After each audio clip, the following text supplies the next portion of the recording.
का हो? का हो? अरे काम धाम के दिन में कैसन पुआ मुँह बना के बैठल हो? अच्छा तो तू नहीं खा जाना। अरे बतेबू तब न कि अगम जानी। अच्छा सुनो। सुनावता। हम तो नहीं हारे में खड़ाओ ना छुअनी। अच्छा खाली कलम चलावे में बिजी रहता हूँ।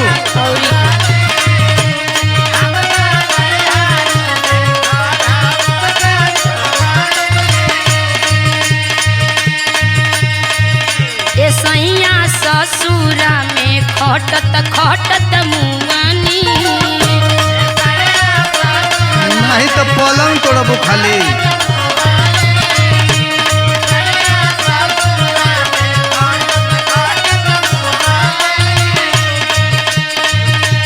हम तो नैहरे में खड़ाओ ना छुअनी।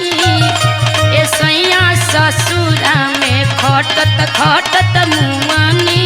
अच्छा काहे नहीं खबूझती ए बला मुआ बढ़ता परेशानिया। कौन चीज बढ़ता का? परेशानिया। अरे रोवल धोवल छोड़ा ये धनिया चल करे रो पानिया। ना जाई नंगाई पसारल छोड़ द।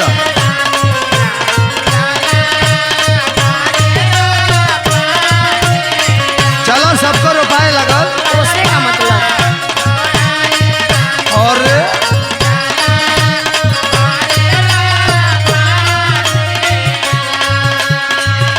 माने रोपबू ना तो खैबू का? जवन तू खइबा उहे खाई। अच्छा सुना। का? पापा के दुलरुई माई के आँखी के पुतरिया। भैया के अपना मुँह बोली। अरे बाप रे बाप।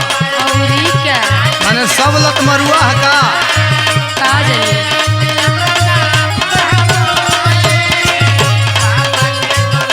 ये कुल गुलशन का सहकावल है।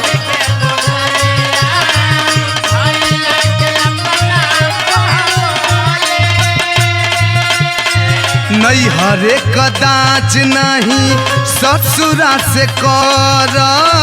सुना ये प्यारी कान खोली।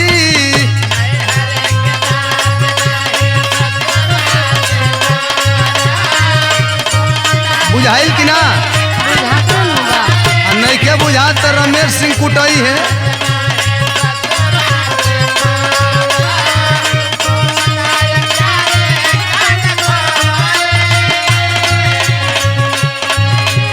अलहरे जवानी करे जाऊ नाजू बाटे बदनिया। अरे नाजू बाटे बदनिया। अरे रोवल धोवल छोड़ा ये रानिया चल करे रो पानिया। चला रोवल धोवल बंद करो जल्दी चला। ना जब तो ना जब। अरे पिछुआ जाइ हो। बदवा में खैबू का?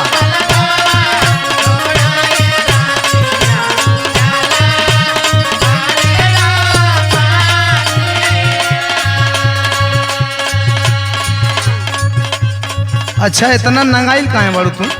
तारा चलिए ऐसे माने हमार चाल का हो गई बताओ तो। बाउर न बा हमके कहिया तू समझ पैबा। अच्छा समझावत का समझावल चाहता रू? सुना। सुन ये मरदी बनब एतना बेदर। सोचली न कबहू खुआब में।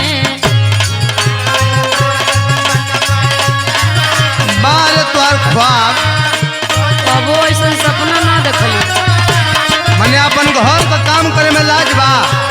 इलाज नहीं थे लेकिन हम पहले नहीं थे।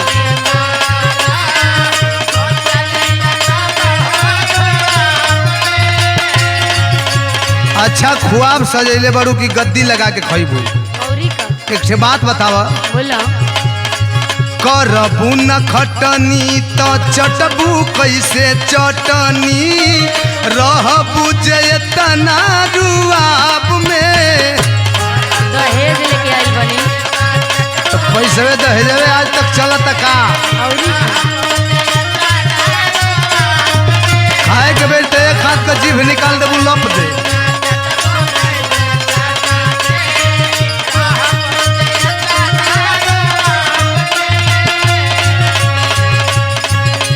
देखी के रहनिया ये देवा होला मन में गलानिया। काहे हो? होला मन में गलानिया।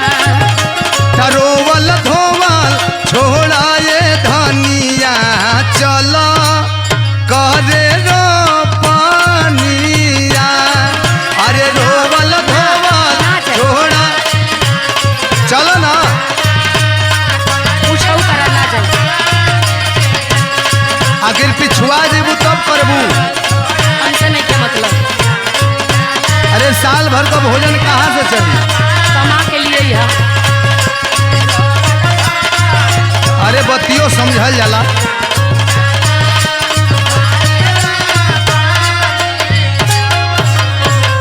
हाँ तो एकरे मत पिटौर मेहरारू हम ना देखनी। अच्छा तो तोहरे मतिन बड़ा निमन मनई भी ना देखली।